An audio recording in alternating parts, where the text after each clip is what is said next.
Super. Dans cette mini-leçon-là, on va voir comment on peut déterminer des équations à partir d'une mise en situation, un graphique ou une table de valeurs.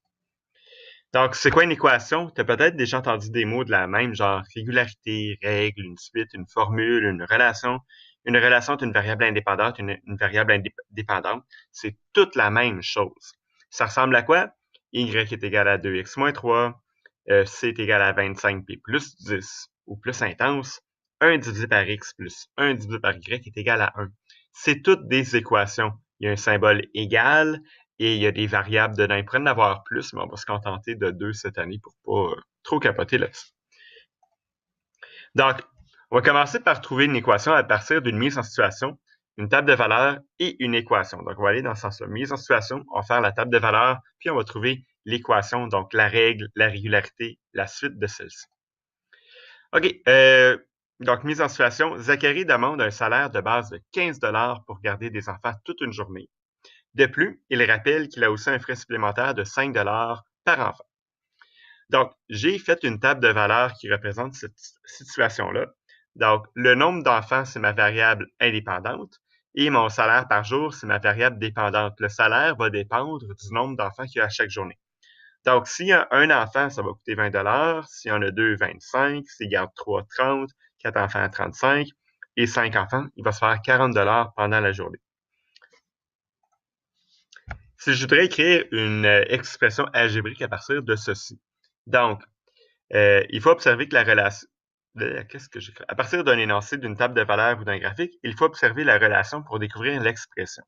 Une bonne stratégie à utiliser est de toujours construire une table de valeurs ou un tableau et découvrir la régularité pour ensuite trouver l'expression. Donc, j'ai ma table de valeurs qui est juste en bas et la régularité, c'est à toutes les fois que j'ajoute un enfant, j'obtiens un salaire. Mon salaire augmente de 5 à chaque fois. Donc, de 20 à 25, de 25 à 30, de 30 à 35, 35 à 45. Ça fait des bons de 5 pour à toutes les fois que j'ajoute un enfant. Si je veux déterminer mon expression algébrique à partir de ça, donc j'ai remarqué qu'il y a des bons de 5 pour chaque enfant supplémentaire. Aussi, j'ai remarqué qu'au début, peu importe, il y a tout le temps un salaire de base de 15 $. Donc, et on ajoute 5 à chaque enfant de plus. Donc, je pourrais avoir une expression qui ressemblerait à celle-ci. Mon salaire, c'est égal à 5 fois le nombre d'enfants que j'ai, plus 15. Et si on pense à ça, donc, à toutes les fois que j'ai un enfant, donc on va vérifier si ça fonctionne. Donc, 15 plus 5 fois 1, 5 fois 1, ça fait 5, plus 15, 20. 2 fois 5, 10, plus 15, 25. 3 fois 5, 15, plus 15, 30, et ainsi de suite, ça fonctionne. On pourrait aussi tracer un graphique de cette situation-là.